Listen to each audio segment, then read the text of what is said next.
Listo, doctor. Gracias. Buenos días a todas, a todos. Gracias por su presencia en esta segunda sesión sobre modelos de gobierno abiertos, de Estado abiertos y comunicación judicial. El día viernes hablamos de la importancia que tiene la esfera deliberativa en las democracias contemporáneas.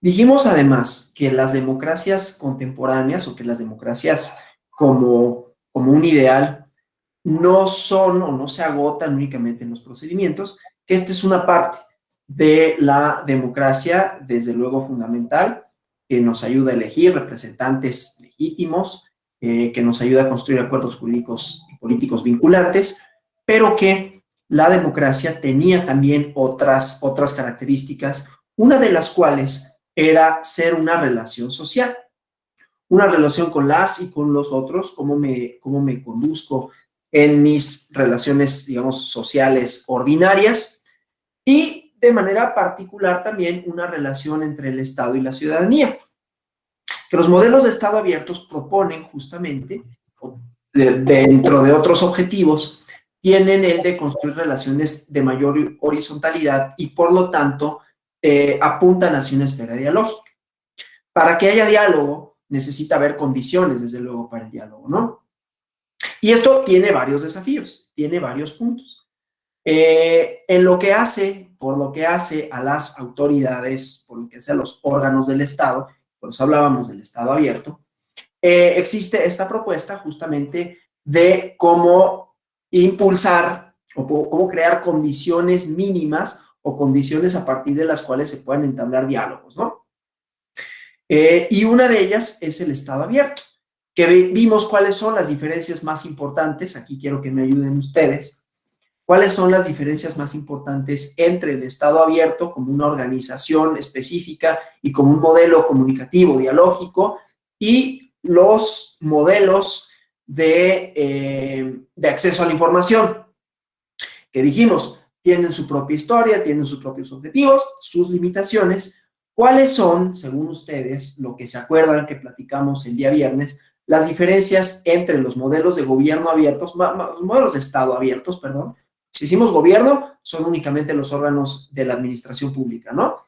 Los estados abiertos incluyen tanto a los parlamentos como a los poderes judiciales, y aquí vamos a ver esta parte hoy relativa a los poderes judiciales, pero primero que nada, independientemente de que me puedan nombrar específicamente cuáles son las diferencias que se identifican entre acceso a la información y modelos de Estado abiertos, más o menos qué es lo que recuerdan que son las diferencias más importantes y por qué eso tiene relevancia para lo que estamos hablando.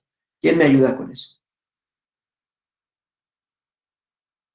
Lo pueden escribir en el chat o pueden abrir el micrófono y decirme lo que recuerden, ¿no?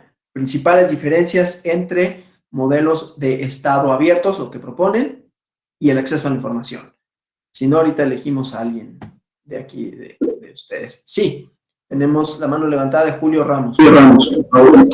Hola, buenos días. Sí, se escucha. Sí. Buenos días, compañeros, compañeras, doctor. Sí, bueno, de acuerdo con la clase del viernes pasado, la diferencia principal entre el modelo meramente de transparencia o el modelo que ya tiene que ver con modelos de gobierno abierto, ¿no? Radica principalmente en que, digamos, el modelo de gobierno abierto pues va más allá, ¿no? que la simple transparencia, ¿no? Y el acceso a la información y la rendición de cuentas, ¿no? Como los principales, digamos, pues valores, ¿no? Por así decir, del modelo de transparencia. Pues el modelo de gobierno abierto va un poco más allá y cuyo valor principal pues tiene que ver con esa inclusión de la ciudadanía dentro de esos modelos, ¿no? de funcionamiento público, ¿no? Digamos. Toma en cuenta, pues, ¿no? La participación de la ciudadanía en la toma de decisiones, ¿no? De asuntos relevantes o asuntos públicos. Pues eso sí, principalmente, ¿no? Así, claro. Sintético.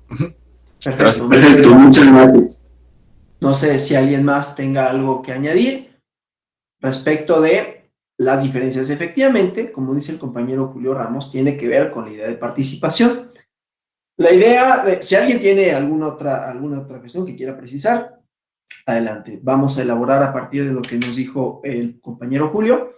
Efectivamente, parte de la idea de la participación, en tanto que los modelos de transparencia, importantes como son, implican que los sujetos, las sujetas que están interesadas en acceder a la información, ya tienen un conocimiento previo de aquello que van a buscar. Eso por un lado, ¿no? Es decir, yo busco información específica para fines específicos, por lo tanto, una de las diferencias es en cuanto a usuarios, ¿no? En los modelos de estado abierto, significa que cualquier persona que tenga interés, cualquier interés, o inclusive sin que tenga un interés específico, puede entrar a los portales de Internet, que eso era un elemento central, ¿no? La información que utilizan, que generan los distintos poderes públicos, se encuentra en los portales de Internet, perdón, en los portales de Internet, y cualquier persona interesada puede acceder a esa información sin necesidad de que tenga un interés específico, ¿no? Puede simplemente ingresar para conocer cuál es la información, qué es lo que hace ese órgano, quiénes la componen, etcétera.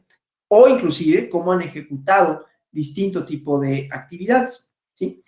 Además, eso por un lado, por los usuarios, entonces se amplía, digamos, el espectro de personas. No que el acceso a la información no pueda ser cualquier ciudadano o ciudadano, no está limitado en ese sentido, sino que está limitado en el sentido de que por diseño normalmente se busca algo específico. Y cuando yo busco algo específico es porque ya tengo un interés previo, ¿no? Entonces, bueno, eso. Luego los plazos. Decíamos que en el acceso a la información puede suceder que, como se trata de una solicitud que pasa por su propio proceso, su propio mecanismo, que puede implicar ir al órgano competente para resolver si se trata o no de información pública y posteriormente puede implicar que yo vaya a los tribunales, entonces hay un marco temporal importante, ¿no? Una diferencia en cuanto yo solicito la información. Aquí tenemos una participación. Dice Rox, buen día. En cuanto al Estado abierto, que el Estado es responsable de ser transparente, además del bienestar social y los modelos de transparencia, pueden realizar una solicitud. Pudiera ser como fundamento la Constitución en su artículo 8, sin los datos que protege la ley. Claro, justamente implica el acceso a la información una solicitud previa con los distintos temporalidades que eso significa, ¿no? Que la resolución, bueno, que primeramente el órgano competente reciba, turne, el área correspondiente haga sistematice la información, decida si se trata o no de información pública y emita haga del conocimiento del solicitante o la solicitante esa información, que puede o no estar satisfecho, y entonces decíamos, puede recaer en el Instituto de Acceso a la Información en un recurso que después se puede ir a poderes judiciales. Eso por el lado de los tiempos, y también supone un desgaste, ¿no? Que no todo el mundo, decía, tenemos los medios para, ni necesariamente el tiempo que supondría una judicialización de un asunto. Es importante, y lo quiero recalcar, no estoy para nada soslayando el papel que tiene el acceso a la información pública, justamente porque ahí se dirime qué información es pública y cuál información no es y por qué. Y nunca está previamente determinado, ¿no? Es decir, justamente en la argumentación, en la disputa jurídica, se determinará por qué, bajo ciertas circunstancias, qué órganos, qué tipo de información emiten. Entonces, es un área importante en donde hay, para efectos del derecho y para efectos de las definiciones, disputas significativas, disputas jurídicas significativas, ¿no? No obstante, en el caso de los estados abiertos, efectivamente, no tiene que mediar una solicitud y no requeriría de esta judicialización porque parte de la idea de que la información es pública. No quiero decir que absolutamente toda, siempre habrá alguna información que sea reservada por distintos motivos, ¿no? Pero parto pues de la idea de que la información es pública, de que entrando al portal podré conocer, como decía, el funcionamiento del órgano, quiénes lo integran, qué hacen, cómo ejecutan su tarea y cosas específicas, cómo han tomado distintas decisiones, en el caso de los gobiernos, en materia de políticas públicas, cómo la instrumentan, cómo se ejercen los presupuestos, etcétera, ¿no? Entonces, en ese marco, fomenta relaciones más horizontales y fomenta potencialmente relaciones de diálogo. Y esa es la parte a la que también nos abocamos, porque dijimos, bueno, una de las dimensiones de la democracia o de las democracias contemporáneas es la dimensión deliberativa, justamente en el entendido que las democracias son relaciones sociales, cómo llevamos a cabo, cómo entablamos y cómo resolvemos, cómo dirimimos conflictos entre nosotras y nosotros, cómo reconocemos a la otra persona y cómo el Estado igualmente les da un reconocimiento, de manera tal que no solo es en la ejecución de políticas públicas, sino en todos los componentes del Estado. Por lo tanto, encontramos parlamentos abiertos, ¿no? Que son ejercicios igualmente ciudadanos, con sus limitaciones, si ustedes gustan, con sus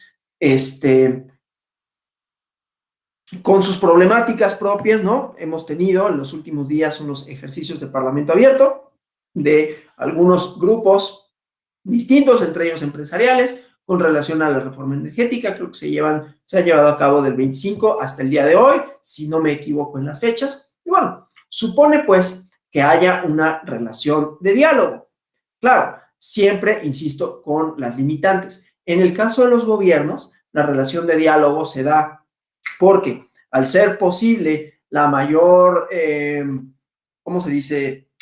El mayor escrutinio por parte de la sociedad con relación a lo que deciden los gobiernos, entonces eso puede hacer que no yo en mi individualidad necesariamente, pero la formación de opinión pública, decíamos, ¿no?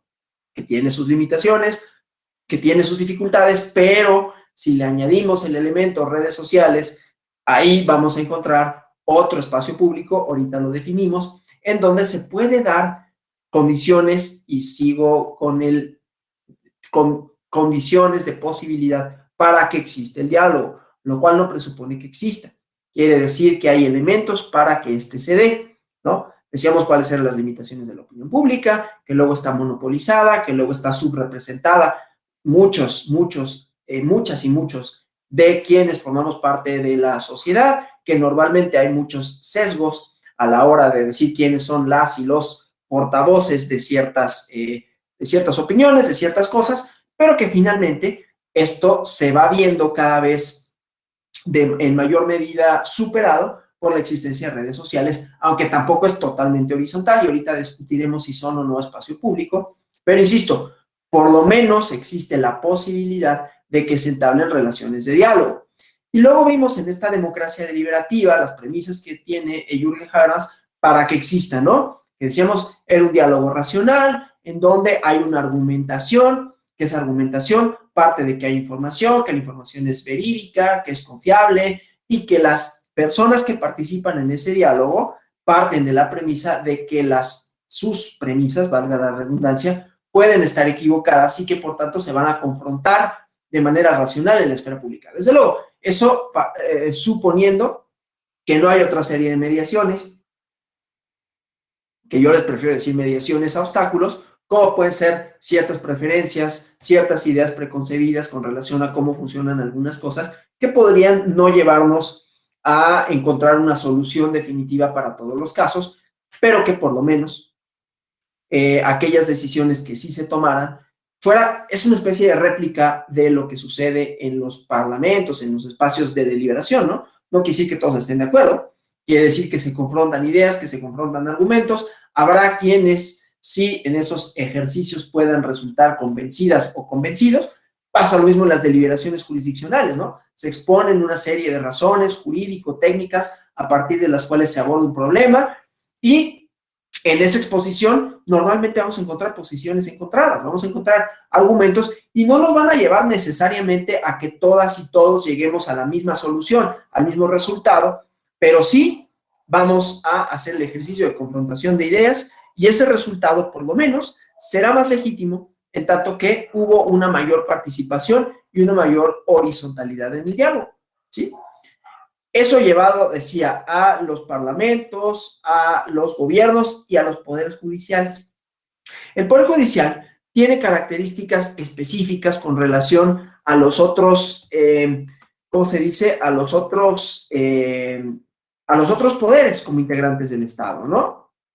Porque, por un lado, los y las juzgadoras y juzgadores en muchas de nuestras democracias no son, por un lado, titulares de un poder que sea electo, ¿no? O sea, la legitimidad de las y los juzgadores no proviene de las elecciones democráticas, no que no sean democráticos, sino que su legitimidad no proviene de elecciones, no proviene de ejercicios de depósito de la voluntad popular, no obstante que juegan, como el Tribunal Electoral, un papel fundamental a la hora de conferir legalidad, fuerza vinculante a esa decisión y respeto a esa voluntad ciudadana que se deposita en las urnas.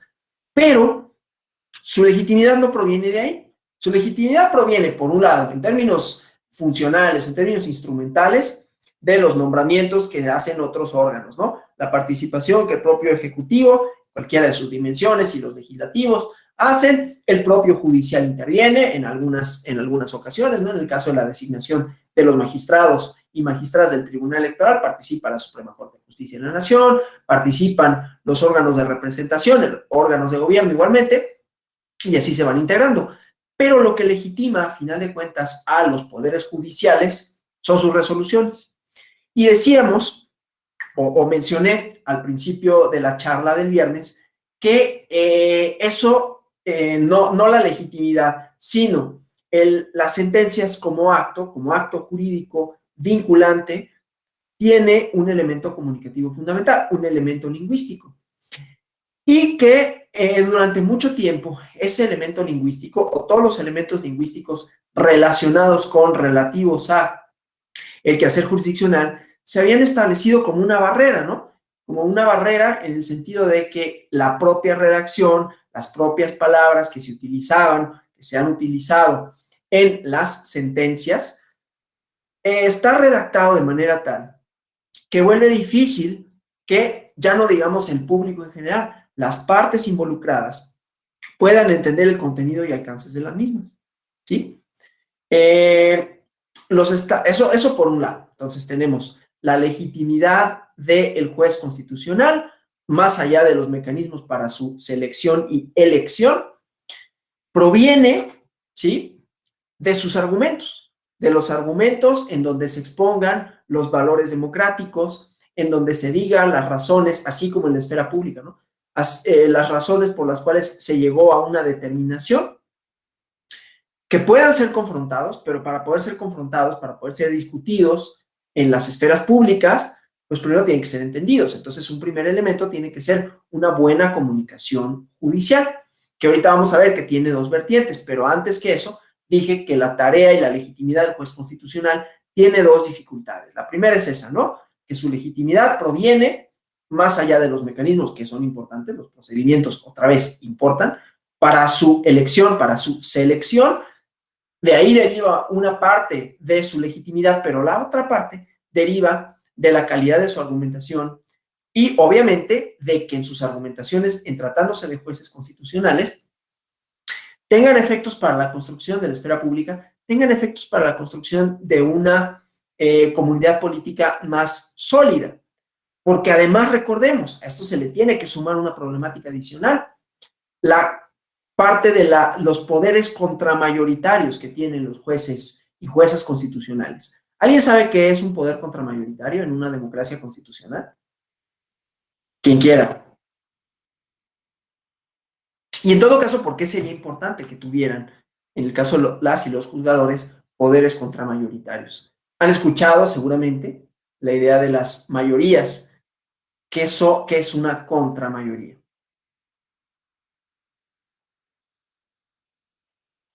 ¿Alguien o elijo a una persona al azar?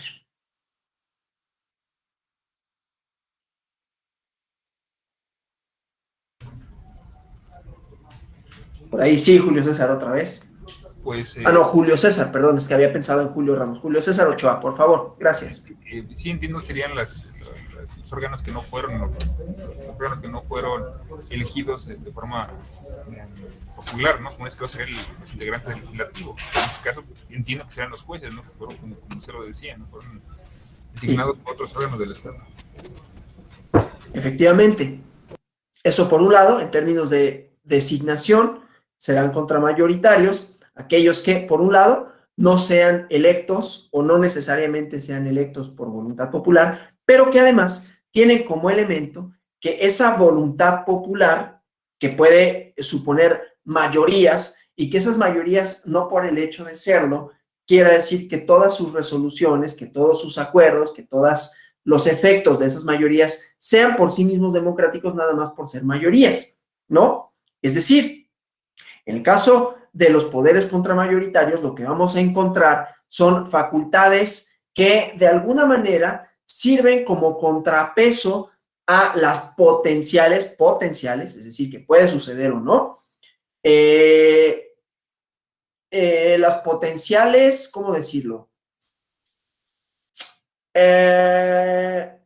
Malos usos que se le dé a una mayoría para ir en contra del fundamento de los acuerdos democráticos, cualesquiera que estos sean, en su arquitectura jurídica, ¿no? O sea, las leyes que fundan a la democracia por un lado, pero por otro lado también los resultados mismos. Es decir, voy a poner un ejemplo para ver si queda un poquito más claro, porque ahí luego hay problemas de, bueno, entonces, ¿quiénes son efectivamente los órganos contramayoritarios? Es decir, que en algún momento podrían ser un contrapeso para las decisiones mayoritarias. ¿Y cuáles son las decisiones mayoritarias? Podemos encontrarlas sobre todo en la integración de los órganos legislativos, ¿no? Un legislativo, una elección legislativa puede arrojar una mayoría y esa mayoría tendrá siempre, digamos, la posibilidad de cambiar jurídicamente el orden democrático, ¿no? El contenido de las leyes, etcétera. Ese es un principio democrático, pero no por ser representantes de la mayoría, no por ser decisiones mayoritarias, necesariamente son democráticas. Entonces, en ese sentido, el poder contramayoritario de los jueces es materialmente poder invalidar leyes que fueron hechas por la representación social, ¿no? Por las y los legisladores en todo el procedimiento legislativo. Insisto, cuando en un principio se pensaba que la soberanía se depositaba en ellos, ¿no? O sea, la soberanía en términos de representación del colectivo, y entonces se establece leyes, esas leyes son vinculantes, pero ¿qué sucede si esas leyes no son democráticas? Entonces, en el Estado constitucional contemporáneo se le dota a los poderes judiciales o a algunos poderes judiciales la facultad de invalidar leyes, ¿no? Es el caso de los tribunales, bueno, de la Suprema Corte de Justicia de la Nación, del Tribunal Electoral del Poder Judicial de la Federación y de los poderes judiciales federales en general, ¿no? Un amparo indirecto puede invalidar una ley de aplicación general, ¿no? Ese es un poder contramayoritario. Cuando un órgano distinto a los electos y legislativamente hablando competentes para formular leyes, para tomar decisiones vinculantes colectivas, puede ser sometido a una decisión de un poder ajeno que no fue electo por los poderes públicos y cambiar el sentido. Tenemos una mano levantada ya la bajaron. Bueno, quien levantó la mano, creo que, no sé si Adrián o Adriana, pero, o no sé si la levantaron por error, pero si no fue por error, adelante. Bueno, yo creo que entonces fue una equivocación. De todas maneras está abierto el micrófono, ¿no? Entonces, esas son dos dificultades. La legitimidad democrática que proviene de la argumentación de la sentencia. Entonces, eso implica que se tiene que redactar con un lenguaje que sea asequible para todas y todos. Porque además, adicionalmente, tienen la facultad de inaplicar, de declarar inconstitucionales, de decir que son, para efectos de la convivencia democrática cotidiana, inconstitucionales, por lo tanto, de cierta manera antidemocráticas, alguna ley que fue elaborada, aprobada, discutida por la representación social de la soberanía, ¿no? Entonces, tenemos una tarea doble. Y entonces, nuevamente, volvemos a la pregunta de, bueno, siendo así, entonces la argumentación se vuelve muy importante, ¿no? Si de ahí proviene mi legitimidad, pero además tengo como facultad el invalidar leyes que provienen de las mayorías, entonces no solo tengo una responsabilidad, sino que tengo un encargo de fundar la democracia y lo democrático de mi resolución. Entonces, cuando sucede así, la tarea del juzgador, porque decía, esto a su vez se divide en dos, es doble. Por un lado, resolver la controversia. La controversia tendría o tendería a, idealmente, a dejar satisfechas a las partes que son, que están en la contienda, ¿no? Entonces la argumentación tiene que ser sólida. Pero además, como se trata en muchas ocasiones de los fundamentos de la comunidad política, tendría que ser, por un lado, comunicada en el sentido amplio, es decir, hecha del conocimiento público, pero comunicada de manera eficaz, lo que nos trae de regreso a el lenguaje en el que se redacta la sentencia. ¿Sí? ¿Me voy más o menos explicando con esto? Entonces, bueno, ¿cuándo logramos esa parte, no? O sea, ¿cómo logramos, pues, que los tribunales, por un lado, establezcan en sus argumentos, vamos a ir por partes, ¿no? Dijimos doble tarea, una argumentación sólida que convenza a las partes y después, en un sentido comunicativo restringido, ¿no? Le tengo que comunicar a aquellas personas que tuvieron lugar en la contienda de la manera más eficaz posible los argumentos de derecho por los cuales declaré una resolución, con el añadido de que los tribunales constitucionales pueden invalidar leyes, lo cual está invalidando actos de un poder soberano que se supone que representa a la colectividad y que fue discutido en esos términos, que fue votado, que de ahí deriva su legitimidad, ¿no? Entonces, eso hace que sea más importante la labor jurisdiccional, pero también la hace más difícil, ¿no? Porque se rinde cuentas a través de la sentencia. Entonces, la sentencia tiene que ser, primero, convincente en términos argumentativos, pero además tiene que ir más allá de esos términos argumentativos, ¿no? O sea, tiene que construir nuevamente condiciones ideales para la construcción de la esfera pública. Es ahí donde entra el modelo de justicia abierta, porque además, volviendo al argumento, ¿no? La legitimidad, en términos de filosofía política, no nada más es, como habíamos dicho, ¿no? Los procedimientos para designar al juzgador, ¿no? Implica también la corrección de la actuación de la autoridad en función al respeto a los derechos fundamentales, al procedimiento democrático. Entonces, la legitimidad en tratándose de poderes judiciales, sobre todo de las y los juzgadores constitucionales, no depende tanto del mecanismo de elección y designación, o no solo depende, no depende tanto, no solo depende de cómo se designan, se eligen, se nombran, sino con el funcionamiento, el ejercicio de la actuación de ese poder. Entonces, cuando pensamos en un poder judicial legítimo en términos democráticos, vamos a retomar a Habermas, ¿no? Es legítimo, y esto lo dice el doctor Jaime Cárdenas Gracia, retomando a Habermas, si se dirige al auditorio universal, ¿no? Entonces, ahí vemos, ok, ya vamos a empezar a hablar de comunicación judicial, sus manifestaciones, y cómo esto también impacta en la construcción de una esfera, de las condiciones de posibilidad de una esfera pública, deliberativa, ¿no? Es decir, cuando se debaten asuntos públicos, que también se debatan los asuntos jurisdiccionales, pero para que se debatan, otra vez, tienen que ser entendibles, tienen que ser entendidos y tienen que ser comunicados en sentido amplio y en sentido estricto. Darse a conocer, pero darse a conocer con argumentos tales que permitan a las personas entender de qué va, entender su relevancia y entonces, porque decíamos, uno de los fundamentos para la democracia deliberativa es la información. Si la información la tenemos en el actuar de los gobiernos, independientemente cuál sea nuestra posición con relación a un gobierno determinado, pero tenemos la información con la que trabajan, la información que generan, o los parlamentos, que tienen su propia dificultad por el propio funcionamiento del órgano legislativo. Por ahí podría haber propuestas aprovechando las tecnologías de la información y la comunicación y las redes sociales. Y lo mismo pasa con los poderes judiciales, ¿no? Entonces, bueno, decíamos al auditorio universal, y ahorita vamos a ver algunos esfuerzos por dirigirse al auditorio universal, pero antes tenemos que seguir hablando de sentencias, contenido y comunicación. Entonces, si de acuerdo con Jaime Cárdenas, retomando a Habermas, un poder judicial democrático es legítimo, no únicamente por el mecanismo de selección, sino cuando se dirige al auditorio universal, la pregunta siguiente es ¿cuándo se dirige al auditorio universal? Y lo que él dice, bueno, cuando a través de sus decisiones, importante para lo que estamos hablando, ¿no? Establece condiciones, ¿no? Lo cual no quiere decir, otra vez, cuando decimos establecer condiciones para, no quiere decir construir o que eso vaya a significar automáticamente que ya existe una democracia liberativa, ¿no? Condiciones para significa que se pone a disposición del público los argumentos, su contenido, no únicamente de las partes, aunque también de las partes, de la manera más clara posible.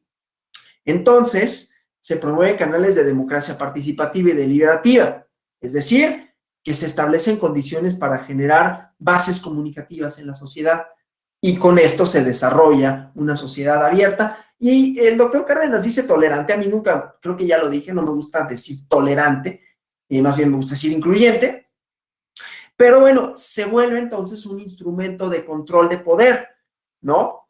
Cuando se coloca en el plano de la defensa de minorías para darles voz, para darles participación en el debate público, y entonces hace posibles precondiciones de la democracia, ¿no? Libertad de expresión, derecho a la información, de reunión, de manifestación, pero también de debate, ¿sí? Entonces, para que el juez constitucional y el Poder Judicial en general se dirijan al auditorio universal, obviamente hay que hacer algunos cambios institucionales, de cultura jurídica, ¿no?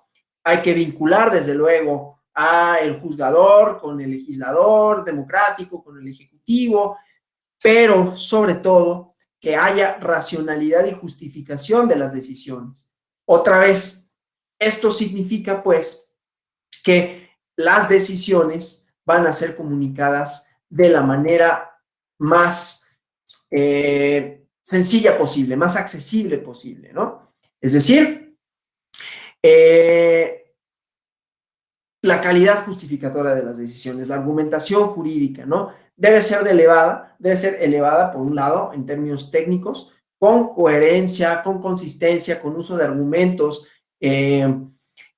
consecuencialistas, ¿no? Una cadena de argumentos que permitan una revisión lógica, escrupulosa, pero que no debe de estar limitada a los especialistas, ¿no? Tiene que quedar sujeta a la crítica de la sociedad, por un lado, claro, de los especialistas, pero entonces tiene que ser accesible a todas y todos. Y es aquí donde tenemos otra vez un doble desafío. Por un lado, el acto de redactar la sentencia en términos claros y por otro lado, el acto de darla a conocer. Al principio de la sesión pasada, yo me referí a estas dos dificultades, a estas dos formas, digamos, comunicativas, ¿no? Que vamos a decir que es la forma comunicativa en sentido estricto, es decir, que la sentencia comunique de manera clara los argumentos, las razones de hecho y de derecho que resuelven una controversia, que se lo comunique de manera eficaz a las partes, eso por un lado, y por otro lado, la comunicación en sentido amplio, que debido o derivado de la trascendencia que tienen las sentencias, que éstas sean conocidas por el público en general. Creo que me refería a ello, pero por si no lo hice, lo voy a repetir.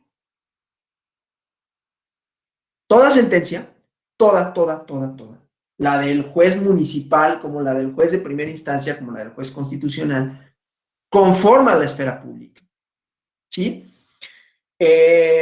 Reproduce, legitima un sistema político democrático, aun si se trata, insisto, de un juez de primera instancia, de un juez municipal que decide sobre una sanción, porque finalmente no solo se está aplicando un orden jurídico que se tiene como legítimo, ¿no? Sino que se está reproduciendo mismo, ¿no? Se están reproduciendo una serie de mecanismos que regulan relaciones sociales entre las personas.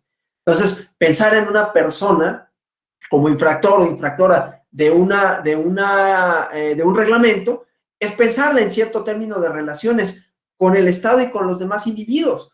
Y estas infracciones no son siempre las mismas, no son lógicas, ¿no? Tenemos algunos ejemplos bastante simpáticos, si no fuera porque fueron lamentables en algún momento, en algunos lugares que no voy a decir, de prohibir el uso de minifaldas, por ejemplo, ¿no? O que se besaran parejas en público. Eso da una idea de comunidad, ¿no? Un pensamiento sobre cómo deben de ser las relaciones sociales públicas, ¿no?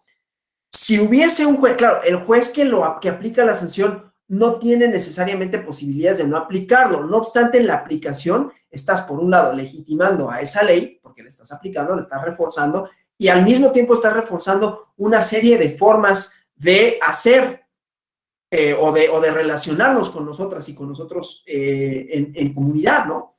Entonces, de esa manera, todas las sentencias, todas las resoluciones, aunque sean de órganos que a nivel jerárquico resulten relativamente pequeños en cuanto al alcance territorial de su decisión, se pronuncian sobre asuntos de la comunidad política.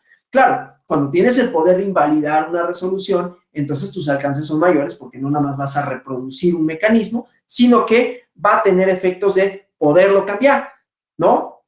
Entonces, ahí hay una tarea doble. Aún así, ¿no? La justificación, en la justificación de los porqués, tenderá a haber una serie de razones por las cuales se dice que un determinado tipo de relación, una determinada acción que sucede dentro de una comunidad política, se entiende como legítima o ilegítima dentro de esa comunidad, ¿no? En los tribunales chiquitos, bueno, pues esa podrá ser revisada y refutada, pero el elemento de discusión pública vuelve a todo esto particularmente interesante. Vamos a pensar en los ejemplos, ya no los voy a repetir, pero en los ejemplos que dije, obviamente salieron a la luz pública y pues el lugar en donde esto se pensó pues quedó como un lugar un tanto cuanto anticuado, por decirlo en los términos más neutrales posibles. Si no fuera esta una clase y no fuera en las plataformas del Tribunal Electoral del Poder Judicial de la Federación, utilizaré otros términos que no son anticuados, pero para respetar la institucionalidad de todo voy a decir anticuados, que así se valoraron, ni siquiera digo que es mi valoración, aunque sí lo sería, en todo caso, y no sería con esos términos. Pero bueno, independientemente de eso, discutir ese tipo de asuntos públicos, pues obviamente lleva a que la toma de decisiones ya no sea tan arbitraria, ¿no? Y que de repente, pues, en esa información que se genera, hay una percepción pública de cómo se ataca un problema. Yo no veo cuál es mucho el problema de que dos personas se besen en la vía pública, independientemente de si son dos hombres o son dos mujeres, o son un hombre y una mujer, o personas no binarias, pero bueno, no es una idea de comunidad política, pues no. Desde luego, ahí tendremos que ver los fundamentos del quehacer, no solo de los poderes judiciales, de las relaciones sociales democráticas, con base, no en la tolerancia, como decía, en el reconocimiento, ¿sí?, de las formas de significarse dentro de la esfera pública, de la comunidad política. Bueno, para que esto trascienda, ¿no? Se necesitan, claro, medios de comunicación, se necesitan esferas públicas, se necesita debate y se necesitan argumentos. Pero las sentencias, así como las decisiones de política pública, también reconfiguran la comunidad política, como lo dije, ¿no? Ya sea porque aplican una norma o ya sea porque tienen un mayor alcance e inaplican. Y entonces redefinen los términos de la convivencia democrática. Voy a poner otro ejemplo que no me voy a referir exactamente a qué, algunos lo podrán deducir, y quienes no pidan que lo clarifique porque prefiero no.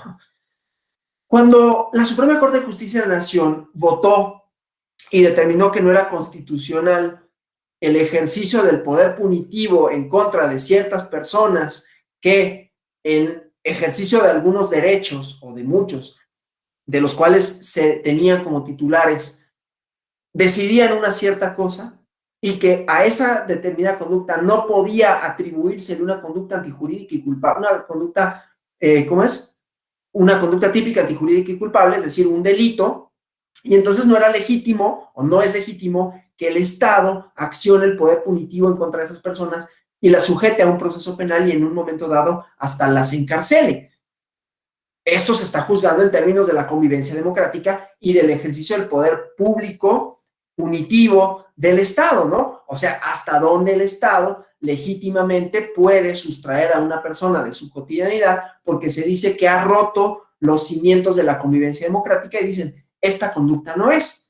Yo me referí a otras conductas que son altamente antidemocráticas, no definidas así por la Suprema Corte, definidas así por la legislación, como es la prisión preventiva y su uso inmoderado totalmente, ¿no? Y me refería a la figura del arraigo y de algunos otros, ¿no? No me meto mucho en eso, solo para decir que este poder de los poderes judiciales, valga la redundancia, significa redefinir en buena medida cómo se dan esas relaciones democráticas. Pero para hacerlo, no basta con tomar una decisión vinculante. Hay que convencer a las partes y hay que convencer al auditorio, como dije, ¿no? Al auditorio universal. Y ese es un auditorio universal que solo podrá tener las condiciones para discutirlo en la medida que sea entendible el contenido de esto, ¿no? Y que entonces las resoluciones judiciales se entiendan en toda su totalidad, ¿no? La importancia que tienen, por eso que digo, de cómo redefinen las condiciones de la convivencia social, pero por otro lado, que también sean una fuente de información y que sirvan al mismo tiempo para deliberar, pero también para escrutar el ejercicio de los jueces constitucionales. Entonces, como vemos, así se mueve un mecanismo de legitimidad, ¿no? Porque ya, ok, me lo comunican de manera clara, lo entiendo, lo discuto, pero además no solo lo discuto con mis pares, ¿no? Con otras personas en distintos lados. Vamos a ver la parte de las redes sociales y su importancia para la construcción de esferas públicas y si son o no un espacio público, pero además dialogar con el propio poder público, ¿no? Con el propio poder judicial y poderle decir de manera directa o indirecta si uno está o no de acuerdo. Entonces eso también, de alguna forma, se vuelve en un mecanismo a través del cual la ciudadanía puede, por lo menos en cuanto a posibilidad, posible, obviamente, ¿no? Pero potencialmente, ¿sí? Ejercer una especie de control indirecto con relación a lo que deciden los poderes judiciales, ¿no? Entonces, esta es una especie de control racional de las decisiones, ¿no? Y que me permite, como decía, establecer también aquí relaciones horizontales comunicativas, ¿sí? Entonces, bueno, eso nos lleva a la importancia que tienen las decisiones judiciales o las decisiones judiciales. Ay, no me dijeron que no había puesto la presentación. Perdón. Ahorita me di cuenta que no estaba. Digo, no es que sea así como fundamental para esto, pero bueno, siempre ayuda a tener apoyo visual, ¿no? Entonces, esto que decíamos, ¿no? Con relación a la disponibilidad en lenguaje sencillo, claro, comprensible, para permitir también un ejercicio público de mayor alcance, digamos, ¿no? Porque además, y esto lo retomo de una propuesta que hace el ex magistrado de la Sala Superior del Tribunal Electoral del Poder Judicial de la Federación, Salvador Nava, que dice justamente, ¿no? Cuando habla del lenguaje jurídico, el derecho es cultura, es una disciplina esencialmente humana, donde hay una convergencia de valores, de principios, de reglas, de influencias sociales, éticas, políticas, etcétera, ¿no? El derecho, dice él, es la vida humana objetivada. De alguna forma lo dijimos, ¿no? La comunidad política se define, se redefine cuando se habla de ciertas normas, y ciertas normas nos hablan de cómo se piensan relaciones sociales en una comunidad política determinada. Entonces, el derecho es un medio, retomando al ex magistrado, un medio al servicio de las comunidades para que puedan alcanzar determinados objetivos, y entonces no es nada más un fin en sí mismo, ¿no? El derecho no es un fin para legitimar al propio sistema jurídico, no es únicamente una forma de resolver conflictos, dije no únicamente, es eso, pero no está desvinculada del quehacer social, ¿no? Porque su propósito es servir a la sociedad como un instrumento, por un lado, de solución de conflictos, pero por otro lado, como decía, de establecer condiciones para el diálogo racional, que por un lado fundamenten la legitimidad del juez constitucional, pero por otro redefinan o definan los términos de la convivencia social democrática, ¿sí? Entonces, bueno, la sentencia es ahí, digamos, es el acto judicial más concreto y en donde se expone esto de manera más cabal, ¿no? Entonces, para que el derecho permanezca o mantenga su esencia, cumpla con estos propósitos, ¿no? De ser un instrumento de tutela de la libertad, de la dignidad, que logre la justicia social, no basta, pues, que sea una resolución que satisfaga a las partes, que técnicamente esté bien, sino que sea comunicativa y comunicable, ¿no? Comunicativa, como ya lo dije y lo vuelvo a repetir por si hiciera falta, en cuanto hace a que es clara en su redacción, es clara en su lenguaje, no es una barrera para que quienes están involucrados entiendan las argumentaciones que se hacen, que sería cómo es que se valoraron ciertos valores de convivencia democrática, pero que además sea comunicable en términos amplios, ¿no? Para que se discuta y para que, insisto, se escrute el fundamento de legitimidad de las y los jueces constitucionales, que así pues lo verán también reforzado, ¿no? Entonces, el lenguaje jurídico normalmente, y esta es como la idea, una de las muchas ideas de la justicia abierta y de la comunicación judicial, ¿no? En estos grandes ejes, ¿no?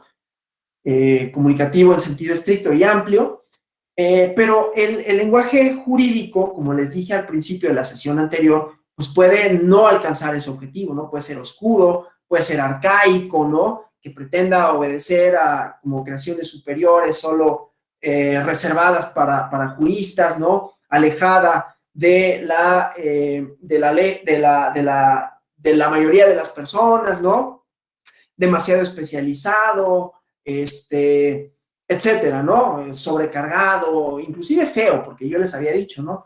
No por decir que un medio objetivo de no por decir un medio objetivo de convicción que no está vinculado con ninguno de los otros medios restantes, eso no es poético, ¿no? Es horrible.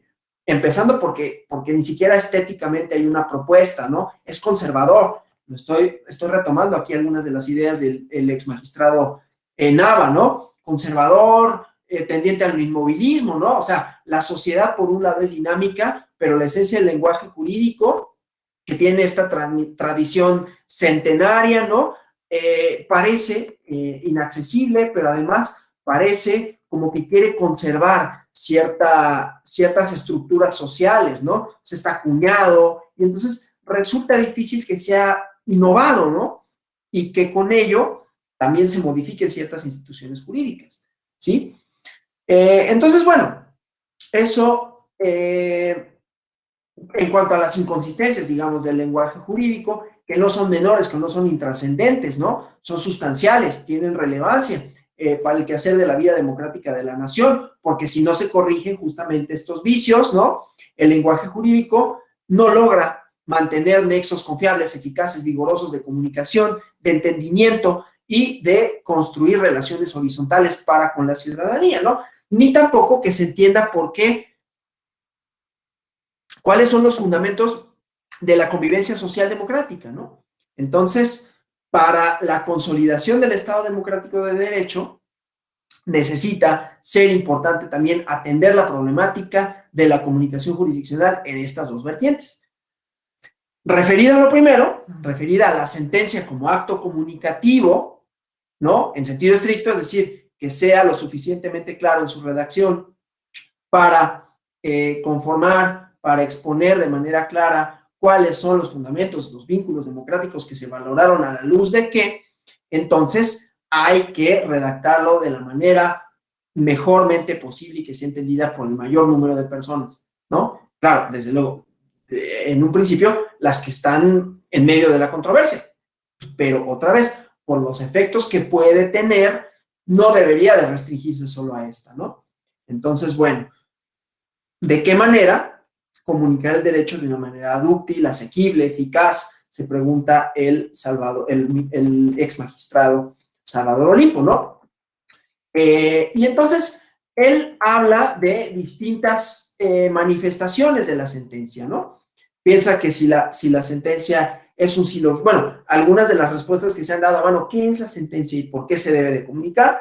Dice, bueno, hay quienes han pensado que la sentencia, sobre todo, es un silogismo, ¿no? Un criterio estructural en donde se dice, pues, como si se tratase de un cálculo lógico matemático, ¿no? Premisas, conclusiones, ¿no? Pero esta perspectiva formalista, de acuerdo con él, pues dice, claro, en la sentencia también, como ya les decía, ¿no? Definimos a la comunidad política, los valores, las ideologías, circunstancias históricas. Por eso me gustó poner el ejemplo del juez municipal que aplica un reglamento en donde se establece que no pueden besarse parejas, así, sin decir, simple y sencillamente decir, dos personas que no pueden besarse en la vía pública, ¿no? Más allá de que eso es un problema, a ver cómo lo vas a aplicar, ¿no? Vas a poner policías, vas a distraer a los policías de sus tareas de seguridad para andar cazando, que eso también va a generar otras cosas, ¿no? O sea, problema político, social más grave, ¿no? Primero porque es un problema. Pero eso sí da cuenta de una idea de convivencia, ¿no? Entonces, si yo aplico esa ley, ¿sí? Pues estoy reforzando una serie de cuestiones relativas a cómo se valora, cómo se entiende, cómo se ve una determinada forma de relación social, ¿sí? O sea, estoy prohibiendo una expresión de afecto, ¿no? Y eso tiene otras circunstancias. Entonces, la ley siempre cristaliza cosas y la sentencia también, ¿no? Porque si una sentencia se echara para abajo, esa resolución pues diría, bueno, en primera, históricamente esto está como súper sobrepasado, pero ahí se van a redefinir los términos de las relaciones sociales. Es lo que hacen en el Tribunal Electoral del Poder Judicial de la Federación, los comenté en la clase pasada, cuando resuelve sentencias sobre el alcance de los derechos de la ciudadanía, cuando redefine a la ciudadanía en sentido estricto, ¿no? Una persona privada de su libertad puede ejercer su derecho al voto si no ha sido condenada en definitiva, es decir, porque subsiste el principio de presunción de inocencia. Estamos redefiniendo los términos de la convivencia democrática y de la participación en sentido estricto, ¿no? Que es su manifestación en el derecho al voto. Una persona o bueno, una comunidad política que se encuentra más allá de las fronteras del Estado mexicano tiene derecho a ser representada, en el caso de los Estados Unidos, por su número, por sus condiciones, en el Estado mexicano. O sea, el Estado mexicano reconoce que más allá de sus fronteras hay una comunidad nacional que tiene derecho a la representación, ¿sí? Redefinimos nuevamente el término de la ciudadanía a partir de circunstancias que trascienden al propio orden jurídico. Entonces, esto también es superar un poco el paradigma del positivismo como una aplicación mecánica por todos los otros elementos que involucran a la decisión del juzgador y los alcances, ¿no? Entonces, hay muchas posibilidades de hechos, ¿no? Muchas posibilidades de hecho que se van a resolver y distinta valoración de cómo son las relaciones sociales, ¿no? Otras propuestas que dicen, pues una sentencia es una resolución judicial, ¿no? Y dentro de las cuales, claro, la sentencia es la más importante.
Disculpen por el asunto tecnológico. No sé en dónde me quedé, porque no vi exactamente en qué momento me desconecté. Supongo que fue casi luego. Estaba diciendo de la fundación o la refundación de los términos de la democracia cuando se trata de resoluciones jurisdiccionales. Creo que ahí nos quedamos, ¿verdad? O espero que haya sido ahí. Entonces, déjenme... ¿Sí? Ok. Déjenme compartir nuevamente. Entonces, ahí la importancia de la comunicación judicial, ¿no? Ahí la importancia de que la palabra, de que la sentencia se comunique a la sociedad, porque también es a través de la sentencia que el juez se comunica con la sociedad, ¿no? Porque decíamos y reiteramos, es así como los jueces se legitiman a partir de los argumentos, de las razones que se expresan en las sentencias, que pueden ser debatidos en la esfera pública, ¿no? Entonces, bueno, esa es la primera vertiente. La segunda vertiente tiene que ver, ok, ya vamos a pensar en que hay distintas formas de que la sentencia como acto comunicativo cumpla su objetivo esencial, convencer a las partes, que sus efectos, que pueden ser, como decía, más allá de quienes tienen interés en la controversia fundamental, se lleguen a la esfera pública. Pero ¿cómo logramos eso? ¿Cómo logramos que lleguen a la esfera pública? Entonces, para eso vamos a definir una serie de ideas, ¿no? Ya habíamos hablado un poco de la ciudadanía, cuál es su historicidad, ¿no? Pero me resulta importante hablar de la idea del espacio público, ¿no? En donde, o sea, ahora que ya tenemos la idea de la importancia de las sentencias, que ya tenemos algunas de las bases para hablar de los modelos de Estado abiertos, ¿qué relación hay entre la justicia abierta y esto que dijimos? Bueno, más bien, ¿qué relación hay entre los estados abiertos y la sentencia y sus posibilidades de ser comunicada? Bueno, así como en los portales de Internet de los órganos de gobierno y de los parlamentos se pone a disposición de la ciudadanía el contenido de las sentencias, perdón, el contenido de los planes de gobierno, es decir, que toda persona interesada en, permítanme, toda persona interesada en el ejercicio del gobierno sin que necesite un interés específico, ¿no? Lo que dijimos de los usuarios, de los plazos, sin necesidad de conocimientos previos, sin necesidad de un interés específico, sino simple y sencillamente que tenga una curiosidad con relación a esto, pueda en algún momento acceder a esa información, o que simple y sencillamente la propia curiosidad ciudadana le haga ir a los portales y ver cuál es la información, cómo se utiliza, etcétera, ¿no? Entonces, lo mismo sucede para el caso de la comunicación judicial. Si las sentencias están en los portales de Internet de los poderes judiciales, este primer acto de acercamiento logra mayores objetivos, ¿no? O sea, logra de mejor forma que la ciudadanía entre a los portales y pueda consultar las sentencias y su contenido, ¿no? Bueno, eso por un lado. Sobre todo las sentencias que redefinen, aquí vamos a tener también, obviamente, dificultades con relación a, bueno, sí, pero es que hay sentencias que revelan nombres, que revelan cosas que no son necesariamente de dominio público. No es el caso de las sentencias electorales, porque en tratándose de partidos, etcétera, pues la publicidad de las mismas, aún con los nombres, no incide en su individualidad, ¿no? Digamos. Entonces, bueno, eso por un lado, ponerlas a disposición de la ciudadanía a través de los portales. Pero también dijimos que para la democracia deliberativa resulta importante, si no fundamental, que haya espacios de diálogo, ¿no? No únicamente, y por eso hablamos de la ¿cómo se llama? De la esfera pública. No únicamente que bueno, pues ahí está la información y pues úsala como quieras, sino que haya lugares en donde se pueda discutir en cuanto a sus alcances, en cuanto a sus fundamentos, etcétera, ¿no? Entonces, bueno, esa parte ha sido, o ahí las redes sociales virtuales, ya no únicamente las tecnologías de la comunicación e información como los portales en donde se da a conocer la información, sino ahora las redes sociales virtuales como una variante del espacio público en donde se debate, se discute la labor jurisdiccional. No únicamente, pero también. Y cómo ha respondido el Tribunal Electoral del Poder Judicial de la Federación a esto, ¿no? Entonces, las redes sociales virtuales, ustedes sabrán, que designan un espacio virtual, perdón, donde sucede un importante número de interacciones de distinto tipo, ¿no? Y que, bueno, nada más como precisión, las redes sociales no son solo las redes sociales virtuales, ¿no? Pero una red social virtual es un conjunto, ¿no?, de nodos, como si fueran unas redes, como, ¿no?, hemos visto redes, ¿no?, nodos interconectados, estructuras abiertas, con capacidad de expansión limitada, ¿no? Y la particularidad, además de las redes sociales virtuales, es que la información, el intercambio, son propulsadas por las tecnologías de la información. Potencialmente, un usuario de redes sociales, digamos que tuviera un primer contacto permanente con 100 personas, en mi Twitter, en mi Facebook, en un segundo nivel, un intercambio entre dos personas supondría las 100 de un lado y 100 del otro, lo que potencialmente aumentaría a 10,000 la red de contactos.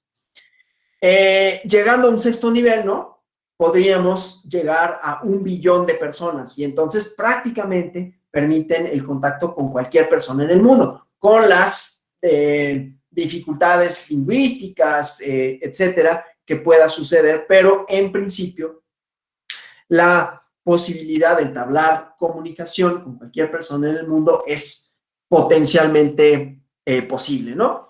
Entonces, la integración de nuevos nodos que surge a partir de esta posibilidad, ¿no?, de establecer canales, códigos de comunicación comunes, y el componente tecnológico van ayudando, aunque también generan los otros tipos de conflicto, ¿no?, el anonimato, etcétera, pero transforman las maneras posibles de construir comunidades políticas, ¿no? Y transforman las maneras en que se construye esta idea de democracia deliberativa, porque expanden, otra vez potencialmente, el espacio en donde se puede deliberar. Claro, el desafío será nuevamente los argumentos. Aquí ya no estamos hablando solo de cómo argumenta el Poder Judicial, de cómo legitima su decisión, de cómo esa decisión es democrática porque se comunica, de que lo que se comunica son valores de convivencia social y democráticos y cómo se comunican, sino una vez que salen, estos generan posibilidades de intercambio porque es información. Es información para que las y los ciudadanos, por un lado, escruten el trabajo de los poderes judiciales, pero por otro lado, dialoguen entre sí en cuanto a esa resolución que redefine los términos de la convivencia política. Y por eso puse algunos ejemplos, ¿no? Bueno, entonces, las redes sociales tienen diferentes características, ¿no? Hay algunas redes que son especializadas, otras que son generalizadas, ¿no?, en donde hay una pluralidad de intereses, ¿no?, donde no se busca como en LinkedIn, ¿no?, como perfiles para cierto tipo de cosas, ¿no? No son plataformas para actividades productivas y laborales, aunque pueden serlo, sino que el fin de estas es general, ¿no? Entonces, esto las convierte en arenas propicias para discutir cuestiones políticas, ¿no? Porque también las posibilidades de comunicación, la velocidad, ¿no?, en la que se transmite la información y las ideas, hace que estas redes sociales virtuales sean canales altamente eficaces para la organización. Otra vez, potenciales. Y hemos visto algunos ejemplos de esa organización, ¿no? Entonces, en este tipo de redes, diversos actores políticos relevantes, tanto partidos políticos, asociaciones, comunicadoras, comunicadores, etcétera, también participan como generadores y propulsores de información. También los poderes judiciales, ¿no? Es un espacio para la construcción de nuevas comunidades políticas de mayor impacto.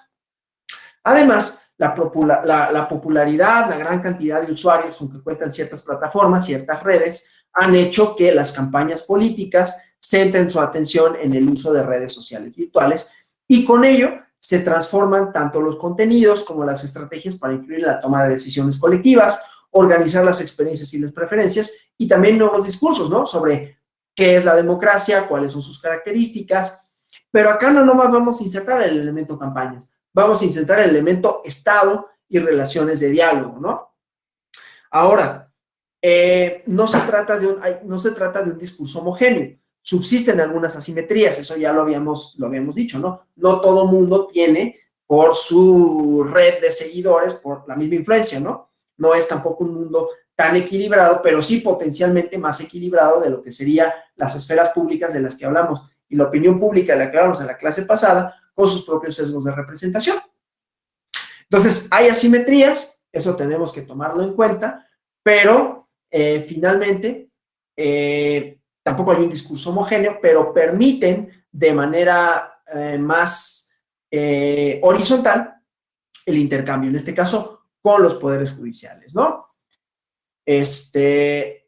Se discute mucho si efectivamente las redes sociales virtuales, y lo estamos viendo porque es una variante del espacio público en donde vamos a encontrar discusión jurídica, a eso vamos a llegar, y la tarea comunicacional de los poderes judiciales, que no se reduce a subirlo a su portal de internet y que lo consulte la persona que desea hacerlo, sino que se propicia igualmente que se debate el contenido de las sentencias, aún sin haber sido dadas a debatidas, ¿no? Vamos a ver eso, por parte del público.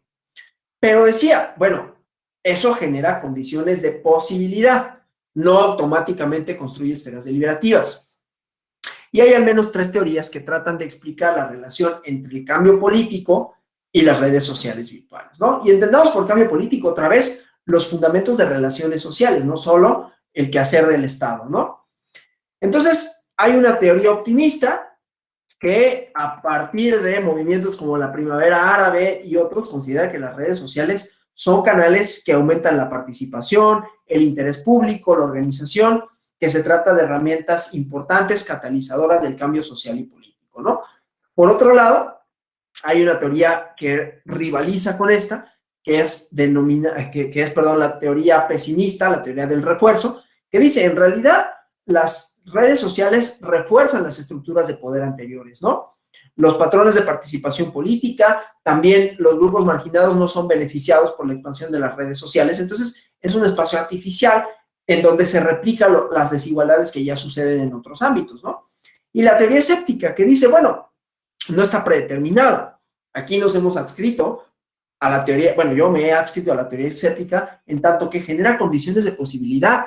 Lo que se discute en las redes sociales, sus consecuencias, sean negativas o positivas, no están establecidas de antemano, perdón. En todo caso, el Internet, las redes sociales reflejan de manera más cabal y expanden, en todo caso, cuantitativamente la política de siempre, pero puede hacer más accesible la información, aunque esto no se traduzca automáticamente en mejores niveles de participación ni un mejor diálogo, ¿no?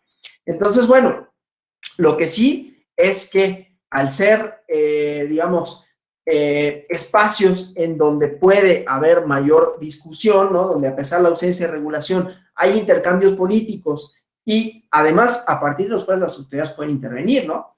Como autoridades para regular el intercambio de ideas, para sancionar, pero también para promover el intercambio de las mismas, ¿no? O sea, el mismo Tribunal Electoral puede hablar en tratándose de propaganda electoral, pronunciarse con resolutivos con relación a lo que se publique en Twitter, en Facebook, etcétera, y ordenar una serie de cosas con relación a esto, pero también promover las resoluciones, el intercambio de ideas en estos espacios, ¿no? Entonces tenemos otra vez condiciones para los fundamentos del debate racional y la democracia deliberativa, ¿sí?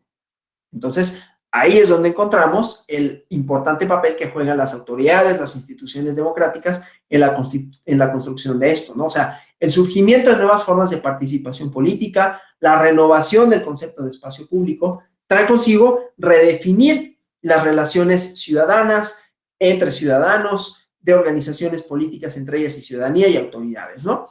Y el papel de estas últimas, especialmente las electorales, es procurar que la ciudadanía cuente con información adecuada para que pueda participar y formarse una opinión informada que les permite involucrarse en la toma de decisiones colectivas. Entonces, la justicia abierta, que ha ganado relevancia en el quehacer de los poderes judiciales, especialmente en el Tribunal Electoral del Poder Judicial de la Federación, se convierte en el medio para propiciar esas condiciones de debate racional, ¿sí? Bueno, y decíamos, en este nuevo espacio público, en esta nueva variante del espacio público, si es que es tal cosa, que son las redes sociales. El concepto de espacio público, relacionado con la idea de la democracia deliberativa, que es en donde se da el intercambio entre los hablantes, en donde se da el intercambio racional, normalmente se refiere a ideas expuestas por Habermas, ¿no?, en un territorio de nuestra vida social donde se puede formar algo así como la opinión pública, ¿no? Y potencialmente tendrían que tener acceso todas y todos los ciudadanos, ¿sí? Además, una parte del espacio público, según Habermas, se constituye con cada conversación entre individuos, cuando abandonan su vida privada y se interesan por cosas comunes, por cosas públicas. Entonces, no es que sea nada más esté restringido a ciertos lugares, ¿no?, a ciertos intercambios, inclusive cuando hay asuntos de relevancia y que los platicamos en una charla entre amigos, en un café, pero que no nada más es algo privado, sino el asunto de Ucrania y Rusia, ¿no? Y se ensayan hipótesis y se dice, con base en lo que se leyó, con base en la información, ahí hay variantes del espacio público, ¿no? O sea, cuando la ciudadanía se comporta no como comerciantes, como profesionales que dirimen asuntos privados, no como personas jurídicas que se someten a códigos legales de la burocracia estatal, sino que se comportan como un público, por eso en el espacio público, cuando sin que nadie los obligue, o sea, con las garantías de libertad de reunión, pueden expresar, publicar, en caso de que puedan, pero eso las redes sociales lo permiten, ¿no?, su opinión sobre asuntos de interés común. Y entonces, dentro de un público amplio, esta comunicación necesita medios, ¿no?, para que permitan su conocimiento y su salida pública. Los periódicos, las revistas, la radio y televisión son los medios de espacio público. ¿Qué pasa con las redes sociales, no? Por un lado, se puede disputar el carácter público, porque suponen, entre otras cosas, renuncias a la privacidad, ¿no? O sea, yo renuncio y pueden replicar o utilizar mi información, esta parte del análisis de datos que hacen, lo que ya supimos de Cambridge Analytica, ¿no?, de cómo se trazan perfiles. Y entonces ahí, bueno, yo estoy ventilando información pública, pero también está siendo utilizado para fines distintos, ¿no?, para fines comerciales, que son todo lo contrario. Los objetivos del Estado como ente colectivo, como comunidad política, no son necesariamente los mismos que de una empresa, ¿no?, que busca colocar un producto, venderlo, etcétera. Incluso pueden colisionar si tratan de utilizarse esta información para influir en la voluntad ciudadana de manera ilegítima, ¿no? Entonces, bueno, aún así, también tienen un efecto igualador las redes sociales, porque todas las personas que quieran participar en una conversación tienen las mismas posibilidades de intervenir, aunque ello no significa que todas las y los participantes tengan el mismo alcance, ya lo comentamos. O sea, hay diferencias entre los emisores y los receptores de los mensajes. Estos son sujetos pasivos de la información, la mayoría de las y los ciudadanas, pero potencialmente todo el mundo es emisor de cierta información, ¿no?, con alcance diferenciado. Ahora, al ser un espacio virtual en donde no hay reglas discursivas rígidas para el intercambio, como puede ser en los parlamentos, los actores políticos pueden ser cuestionados, interpelados, insultados por ciudadanas, ciudadanos, colectivos contrarios, ¿no? Entonces, es una especie de espacio público, ¿no?, que tiene condiciones generales para intercambio de argumentos, para acceder a la información, para disputar el contenido, los alcances, las expectativas con relación a cuestiones de interés común, ¿sí? Entonces, desde esa forma, podríamos pensar que como se trata de de lugares, de espacios en donde puede existir el intercambio, pueden tener la variante de espacio público con los matices que señalamos. Y sobra decir también que pues es relativamente difícil hablar de espacio público, algo que por esencia es privado, ¿no? O sea, Twitter, Facebook, YouTube son parte de grandes compañías, ¿no?, que buscan no necesariamente que la gente debata asuntos públicos, ¿no?, y que inclusive el uso que se le puede dar a esos debates es contrario a la propia intercambio de ideas racionales, porque puede implicar, entre otras cosas, modificar la voluntad, si es que tal cosa es posible, en la elección de las ciudadanas y ciudadanos, ¿no? Por el lado de los actores que se disputan el poder político, también pueden ser canales para la difusión de sus plataformas electorales, ¿no? De sus diferencias con los gobiernos en turno, si las hay, y que traten de consolidar su propuesta política. Esto generaría, en principio, intereses por dialogar con la ciudadanía, ¿no? Escuchar sus inquietudes, tomarlas en cuenta, digo nuevamente, ¿no? En principio. Sin dejar de considerar también que los partidos políticos participan en la esfera pública según ciertos intereses y ciertas finalidades, ¿no? Esencialmente, pues acceder al poder público. Entonces, por el lado de las autoridades, las redes sociales son una posibilidad para cumplir con los mandatos constitucionales de acceso a la información, pero también para establecer canales de diálogo con la ciudadanía, ¿no? Ya habíamos visto la cuestión relativa a las redes, a la justicia abierta con relación a al acceso a la información, pero en los poderes judiciales, cuando hablamos de apertura de datos en términos de justicia abierta, quiere decir políticas que ponen al alcance de la ciudadanía, la información judicial de mayor relevancia, desde luego las sentencias, ¿no? Y esto se sustenta en algunos principios igualmente, ¿no? Por un lado, de acuerdo con el magistrado Felipe de la Mata Pizaña, de la Sala Superior del Tribunal Electoral, la imparcialidad de los integrantes de las instituciones. Decíamos, y recordemos, pues, el fundamento democrático del juez constitucional. Entonces, la justicia abierta busca también imparcialidad de los integrantes. ¿Cómo la vamos a saber? Porque conocemos sus resoluciones, conocemos los argumentos, conocemos cómo valoraron una serie de cuestiones relativas a la comunidad política, ¿no? Entonces, eso por un lado, uno de los principios de la justicia abierta es que quien juzga lo haga sin prejuicios y de forma objetiva. La transparencia en las decisiones, que se fundamenta en el principio de máxima publicidad. Déjenme, me llegan mensajes y otra vez quiero nada más corroborar que no se trate de algún problema de conexión. No es distraerme, nada más veo quién me manda los mensajes, no hay nada de los compañeros de tecnologías. Decía pues, transparencia en decisiones judiciales, la máxima publicidad, entonces toda la información pública, o sea, las sentencias, que sea completa, que sea oportuna, que sea accesible, y la rendición de cuentas de los integrantes de los órganos judiciales, ¿no? Que medidas, mecanismos de información, de evaluación y que puedan dar seguimiento a los procesos y a las actuaciones judiciales. Entonces, por un lado, como decía, se trata de ofrecer a la ciudadanía una alternativa para la construcción de las agendas públicas, pero también, en la medida de lo posible, establecer las bases de la democracia deliberativa. Entonces, volviendo a Habermas, para pensar en las democracias deliberativas, además de promover el intercambio racional de argumentos en el espacio público, es generar, de manera ideal, las condiciones para la inclusión y el pluralismo. Entonces, otra vez, ¿no? No restringir la democracia a los procedimientos. Y entonces, en la esfera pública hay información, o tendría que haber, para que hubiera condiciones para el intercambio democrático, información suficiente, necesaria, relevante para que quienes participan en y de la deliberación puedan formular sus argumentos, oponerse a otros, y entonces la esfera pública, el espacio público, es una precondición para la deliberación racional, ¿sí? Entonces, bueno, en el caso de la justicia abierta, en el ámbito electoral, se trata del vínculo que se establece con la ciudadanía y los tribunales, ¿no?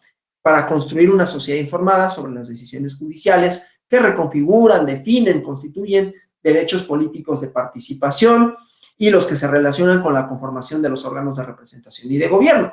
Entonces, la justicia electoral, que redefine y define los derechos políticos de la ciudadanía y que como actores políticos que participan en la construcción de la cosa pública, se vuelve uno de los pilares del Estado democrático, ¿no? Entonces, bueno, vamos a hablar del Acuerdo General 9/2020 y cómo vincula esta última parte de la comunicación en sentido amplio de las sentencias, la esfera de la deliberación y para redondear la idea de la democracia deliberativa. Entonces, voy a dejar de compartir esta presentación para compartirles el Acuerdo General. Lo vamos a analizar, ¿no? En algunos de sus fundamentos y de sus motivos. Entonces, permítanme aquí. Está.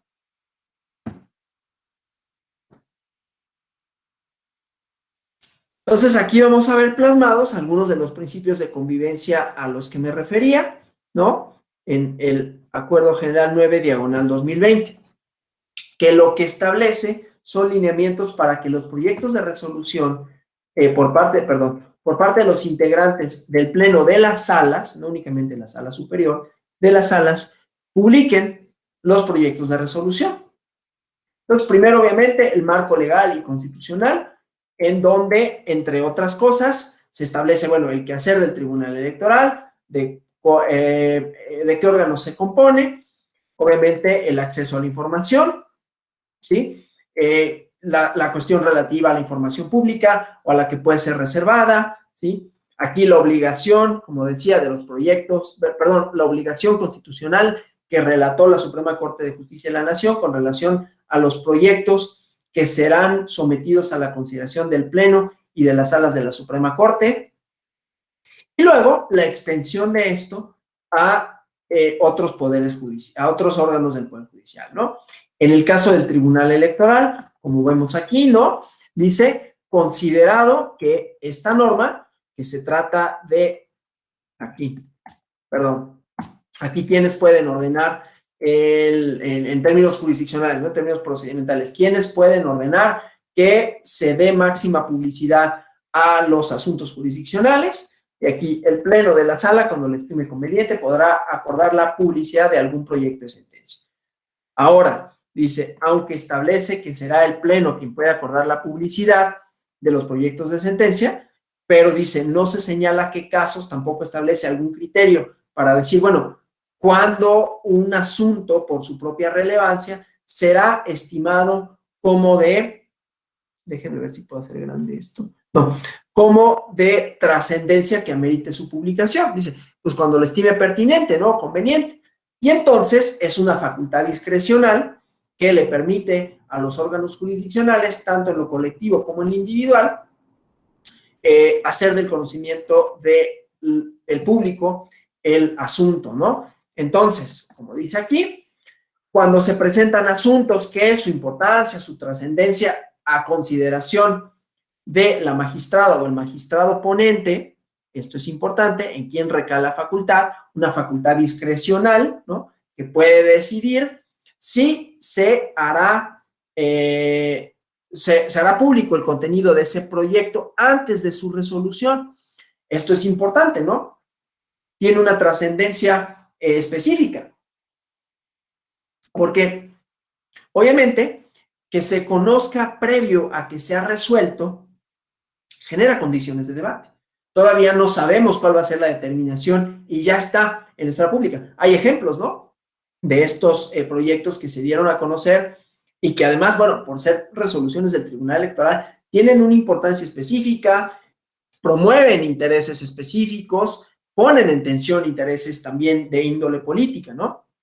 Como dice aquí, la naturaleza de la mayoría de los asuntos, como tiene un interés público que prevalece, ¿no? Entonces, dice, la facultad que se otorga en principio al Pleno para publicar los proyectos de sentencia antes de su resolución, pero también se puede hacer cuando el magistrado ponente lo estime conveniente, ¿sí? O sea, no solo el Pleno de las salas, sino que el propio magistrado instructor puede hacer del conocimiento público el contenido de un proyecto que no ha sido discutido, ¿no? Que todavía va a ser materia de controversia. Ahora, dice, a efecto de del uso de esta atribución, se considera que se tiene que hacer una serie de lineamientos a partir de los cuales se lleve a cabo esta publicación, ¿no? En donde, claro, el magistrada participe como instructor. Y estos son los principios, ¿no? Los conceptos, los lineamientos a partir de los cuales se va a establecer importancia y trascendencia. La importancia del proyecto, ¿no? Que será como el criterio orientador para que se dé a conocer un asunto que será discutido y del cual será ponente la o el magistrado y lo dará a conocer antes de su discusión, tiene que ser importante, ¿no? La naturaleza propia del caso le permite advertir, pues, que hay un interés específico fuerte. ya sea por la gravedad del asunto, por sus efectos, por la complejidad del tema, ¿no? Lo que implica cómo se alteran, cómo se afectan los principios, los valores tutelados en materias relativos a la democracia, al ejercicio de derechos, etcétera, ¿no? Y la trascendencia, ¿no? Que este asunto tenga un carácter trascendente, la excepcionalidad, lo novedoso, o sea, cómo redefine los términos de la conversación pública, cómo redefine los derechos en general, y entonces ayude también como un criterio orientador para otros casos, ya sea jurídicamente hablando en sentido estricto o otra vez para efectos de lo que supone en la construcción de una comunidad política sólida, ¿no? Entonces, estos conceptos se convierten en el criterio orientador, ¿no? Que se debe de tomar en cuenta cuando se determina qué proyectos pueden ser publicitarse o no. Entonces, en todo momento, como dice aquí, publicitación de los procesos tiene un carácter informativo y de apoyo. No es vinculante, es un documento de trabajo. O sea, la sentencia que se da a conocer, bueno, el proyecto, perdón, de resolución que se da a conocer no es la sentencia, sino que se pone, como dice aquí, se expone una propuesta jurídica para resolver una controversia planteada, ¿no? Para someterla al escrutinio de la ciudadanía previo a que se delibere por el Pleno, ¿no? Entonces, como vemos, se persigue este objetivo comunicativo en sentido amplio, ¿no? Dar a conocer los argumentos de una posición jurídica que será discutida en el Pleno, pero que será discutida también por parte de la ciudadanía en cuanto a sus alcances, en cuanto a sus efectos, y entonces ahí vemos también una labor de escrutinio de la decisión jurisdiccional, ¿no? Entonces, bueno, aquí dice, eso no quiere, otra parte importante, otro componente. Esta sentencia, este documento de trabajo, este proyecto de resolución, a cargo de la o el magistrado ponente, se podrá consultar en la página de internet del tribunal, pero también se puede publicitar a través de los medios que la o el magistrado determine idóneos, es decir, en las redes sociales virtuales también, ¿no? Entonces, bueno, obviamente aquí se atienden a la protección de datos personales cuando sí se haya solicitado, pero como dice acá también, se pretende fomentar un debate público sólido, informado, ¿no? La constitución de esta práctica jurisdiccional para que, dependiendo de la naturaleza de los conflictos político-electorales que se diluciden, por su importancia, por su trascendencia, puedan ser conocidos y con él, perdón, esto que ladró que vayan generando confianza en las instituciones, confianza en las resoluciones, en los porqués, en los porqués, y además que vayan generando no solo las condiciones del debate de la deliberación, sino este instrumento de, perdón, me distraje. Este instrumento para el escrutinio del ejercicio del poder público. Ya, por favor. Entonces, bueno, disculpas por el dislate, pero me distrajo el ladrido del perrito, ¿no? Entonces, bueno, ¿qué pasos se deben de seguir, no? Obviamente, como ya vimos en los lineamientos, es la magistrada o magistrado instructor quien determine qué proyecto de resolución que esté bajo su instrucción se va a hacer del conocimiento público. Una vez que se toma esa decisión relativo a los criterios de importancia y trascendencia del asunto, antes de que se publique, tiene que dar aviso a la presidencia, y una vez que lo hace, la magistrada instructor o el servidor público que ellos para el efecto vayan a designar, remiten a la cuenta del correo institucional que se diseña para eso el proyecto de resolución en formato no editable. Obviamente esto es importante, si bien es cierto que habíamos dicho como principio de los gobiernos abiertos que la información que se pone al conocimiento público puede ser replicada, puede ser replicable, que no necesita de software especializado para que se analice. Eso obviamente en el caso de las sentencias no aplica porque es un proyecto de resolución que se va a discutir, de tal manera que no se puede editar, no puedo yo descargar y ponerle lo que yo quiera para volverla a subir, porque ahí no hay un ejercicio de replicabilidad, ¿no? O sea, hay diferencias entre lo que hace al gobierno abierto, ¿no? en ese sentido de escrutinio y lo que hace a la justicia abierta en el sentido de escrutinio mismo. Yo voy a escrutar la labor jurisdiccional a partir de los argumentos, no a partir de replicarlos o a partir de ver si son aplicables para casos análogos, ¿no? Porque esa no es la naturaleza del Poder Judicial. Y no hay una instrumentación más que del razonamiento que está plasmado en la sentencia. Pero bueno, decía, una vez que se hace esto, ¿no? De la publicación en formato no editable, tiene que tener obviamente una marca de agua que diga que es un proyecto de resolución para que justamente en el micrositio proyecto de resolución o en las redes sociales en donde se haga de conocimiento público, se establezca que es eso, es un proyecto de resolución. No es la resolución, es lo que se va a discutir por parte del Pleno o alguna de las salas, ¿no? Entonces, bueno, una vez que se remite el proyecto de resolución a la cuenta institucional que se crea, esta magistrada o magistrado puede publicar el proyecto, como ya hemos dicho, en la plataforma digital que cualquiera de ellas o ellos elija y se hace del conocimiento igualmente institucional vía correo electrónico a las demás integrantes del Pleno o de la sala que corresponde. Además, los magistrados o magistradas podrán utilizar otros medios distintos, ¿no? Decía Twitter, Facebook, etcétera, y será responsabilidad de ellas y ellos el formato, ¿no? El contenido.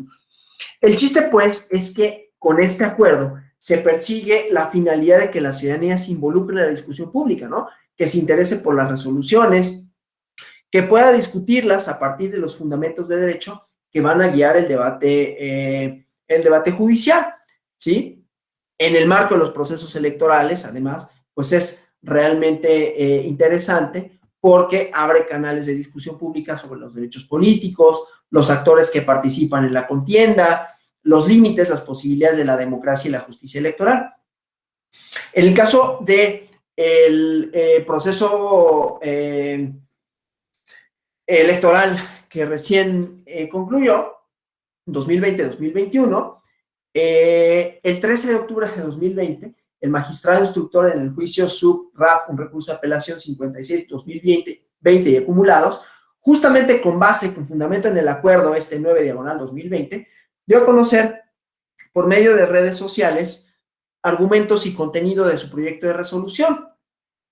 Era un asunto de particular relevancia porque lo que se resolvió en ese recurso de apelación tenía que ver con la decisión del Instituto Nacional Electoral de no otorgarle el registro a una organización que pretendía constituirse como partido político.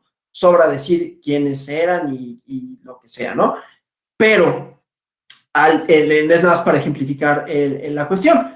Dado que los partidos políticos son entidades de interés público que tienen a su favor el derecho de asociación, pero que también gozan de prerrogativas, entre ellas presupuesto público para su financiamiento, resultó de gran relevancia conocer previamente a que se discutiera los motivos por los que un determinado partido político que pretende competir por cargos de representación y de gobierno no acreditó la procedencia de los recursos por los cuales obtuvo su financiamiento y estableció con esto una pedagogía jurídico-electoral, ¿no? Porque se discutió en el espacio público de las redes sociales el contenido del proyecto, ¿no?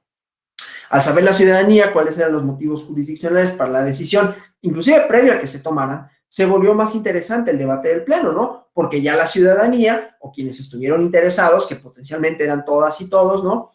Pudo contar con antecedentes, con una exposición jurídica de las razones que fundaron la decisión, ¿no? Entonces, si retomamos la teoría del escepticismo sobre las redes sociales y la comunidad política, ¿no? Son las prácticas de los actores políticos relevantes, dentro de los cuales están las autoridades electorales, las que construyen el espacio público y las posibilidades para la democracia deliberativa, ¿no? Entonces, bueno, para redondear esta parte, pues el espacio público es un concepto dinámico, ¿no? Es problemático, pero que se construye y que se constituye socialmente, y en la medida en que la ciudadanía se involucra en las discusiones públicas, que lo hagamos a partir de los argumentos basados en información, se elevan las posibilidades para la democracia deliberativa. Y las redes sociales virtuales, que han representado un cambio en las formas de relacionarnos como ciudadanas y ciudadanos, brindan, otra vez, condiciones de posibilidad, con todas las dificultades que ello implica, ¿no? Y aunque la pandemia ha supuesto desafíos para la comunidad política, también las posibilidades de las tecnologías de la comunicación han logrado la subsistencia de algunas actividades, han potenciado inclusive el debate público, ¿no? Obviamente las autoridades electorales que tienen la función de regular los conflictos que van surgiendo, pero de propiciar, o sea, tenemos una tarea doble, ¿no? Regular conflictos, pero también, como hemos visto, propiciar condiciones de posibilidad para el debate democrático, y es aquí donde se inserta la justicia abierta, ¿no? Como un mecanismo que supone un mayor escrutinio público de las decisiones de los juzgadores y las posibilidades de las redes sociales para establecer puntos de acuerdo y de disenso que obtiene debates racionales con mayores fundamentos que nos permiten la construcción de espacios públicos más robustos, ¿no? Entonces, los modelos de comunicación jurisdiccional, ya para terminar, tienen como toda esta complejidad, pertenecen a un eje, ¿no? de creación del Estado o de pensar el Estado, pero que, y esto lo quiero recalcar, tampoco significa que debamos de poner entonces la atención. Claro, no tenemos un buen debate público porque no hay ciudadanía en estricto sentido, ¿no? Como si se tratase de un problema individual, de, yo sí leí la sentencia y entonces tú estás mal y no puedes opinar. Son problemas estructurales, problemas colectivos, que como problemas colectivos deben de ser tratados. Entonces, no pensar que por esto los problemas, los desafíos, los debates y las dificultades de alcanzar espacios públicos robustos son solo exclusiva y problema fundamental de individuos, ¿no? De ciudadanas y ciudadanos. Y claro, si yo hago lo mío y tú haces lo tuyo, entonces vamos a tener un mejor espacio público. Por supuesto que no, porque se trata de problemas colectivos. Y los problemas colectivos tienen distintas formas de solución, uno de los cuales es proporcionar las condiciones de posibilidad para que se dé el debate. Una de las cuales, hay otras tareas, ¿no? Hay otros desafíos, el propio espacio público en donde se llevan a cabo, las propias diferencias entre los actores políticos y políticas que participan, ¿sí? Las diferencias, por ejemplo, un desafío grande es, bueno, pues esto se oye muy bien para quienes cuentan con acceso a Internet, ¿no? Y podrá haber lugares en donde los puntos de conexión permitan que pues yo me pueda conectar a redes sociales, que yo cree un perfil, pero no todo el mundo tiene esas condiciones. Su propia estructura socioeconómica le dificulta ese acceso. Y eso no es un problema de, claro, qué malos ciudadanos son, ¿no? Entonces, no pensar que esto se resuelve desde la escala individual. Ese es un comentario, ¿no? que me interesa hacer, porque de pronto los problemas públicos y los problemas de la democracia pasan por ese tamiz de, es que si tú no haces lo tuyo, si uno como ciudadano no hace su tarea, no vamos a lograr nada, ¿no? Claro, es una dimensión, pero, y yo siempre saco el ejemplo de lo electoral a otras cosas, pues el que yo pague impuestos no combate por sí mismo la evasión fiscal, ¿no? El que yo tire la basura debidamente, si es que tal cosa es posible, porque finalmente la deposito en un lugar y se la llevan a un tiradero, pero eso no hace que se abatan los problemas de basura en la calle. Y entonces, yo ya lo hice, ya no es mi problema, ¿no? Yo ya participé, yo ya estuve en un debate racional, entonces ya no es mi problema, es el problema de los demás. Es un problema colectivo y como tal debe de dársele una solución, una de las cuales es esta, ¿no? Claro, en la medida en que uno se interese más, se interese más, va a haber mejores posibilidades de comunicación. Y ahora, no restringir la idea esta de los intercambios, de la deliberación de la esfera democrática, únicamente a los debates entre autoridades, ¿no? Entender que los poderes judiciales también redefinen las condiciones de nuestra convivencia y que si tendremos o tenderíamos a establecer sociedades democráticas que convivan, también es tarea de las autoridades, de nosotros, de nuestras condiciones, de nuestro espacio público, teniendo en cuenta las diferencias, teniendo en cuenta las diferentes formas de pensar a la comunidad política, que esos son los términos de racionalidad de nuestro debate, y entonces, a la hora de fundamentar las opiniones, tener en cuenta las diversas dimensiones que la construyen, ¿no? Y por lo tanto, una esencial es el reconocimiento, que a mí no me gusta decir tolerancia, por lo que ya expuse, de la o el otro como un actor legítimo, siempre y cuando ese actor o actriz respete los términos de la convivencia, ¿no? Es decir, que también respete la idea de la inclusión y del respeto a la otra posición, ¿no? Bueno, pues eso es todo por mi parte. Espero que haya quedado claro, ¿no? La exposición de cuáles son los desafíos, cuáles son las características, tanto del Estado abierto, sus componentes, cómo se manifiesta en el caso de los poderes judiciales, por qué es importante que exista un modelo de comunicación de las resoluciones, de las sentencias y qué efectos genera tanto en lo inmediato, ¿no? La comunicación inmediata que yo decía, ¿sí? La redacción clara con un lenguaje más allá de los arcaísmos jurídicos para que pueda comunicar la controversia, los motivos, fundamentos a las partes, pero la importancia, dado que las sentencias como acto de poder, de manifestación del poder del Estado y que son el fundamento del ejercicio de la legitimidad democrática del juzgador, tienen que ir más allá y tienen que idealmente comunicarse al mayor número de personas posible para que sea un elemento de poder ejercer una especie de control, de legitimar democráticamente la labor del juzgador, pero también para que se creen las condiciones para un debate racional en una democracia deliberativa como otra dimensión adicional, ¿no? No sé si hay hasta aquí alguna pregunta o algún comentario. ¿Todo bien? Espero que haya quedado expuesto claramente, ¿no? Las ideas. Ustedes se inscribieron a este diplomado con una serie de intenciones, de expectativas, y que por lo que hace a este módulo, claro, a todos, ¿no? Pero a este en específico, que hayan quedado colmados sus intereses, las preguntas que les suscitó cuando vieron la denominación del módulo, ¿no? Si no hubiere, pues, preguntas, yo les agradezco por su atención, por su asistencia, reiterando que espero les sea de utilidad, que les vaya permitiendo, ¿no? Diferenciar qué es un Estado abierto, cuáles son sus componentes y cómo se inserta ahí el Poder Judicial, qué es una democracia deliberativa, por qué es importante la democracia como relación social, más allá de los procedimientos, por más que estos importen, ¿no? Pues bueno, muchas gracias, hasta la próxima y deseo que este diplomado siga siendo para ustedes provechoso. Gracias, doctor. Muchas gracias. Gracias a ustedes. Hasta la Gracias, próxima. buen inicio de semana, nos vemos. Igualmente, Juan Ignacio, gusto en saludar.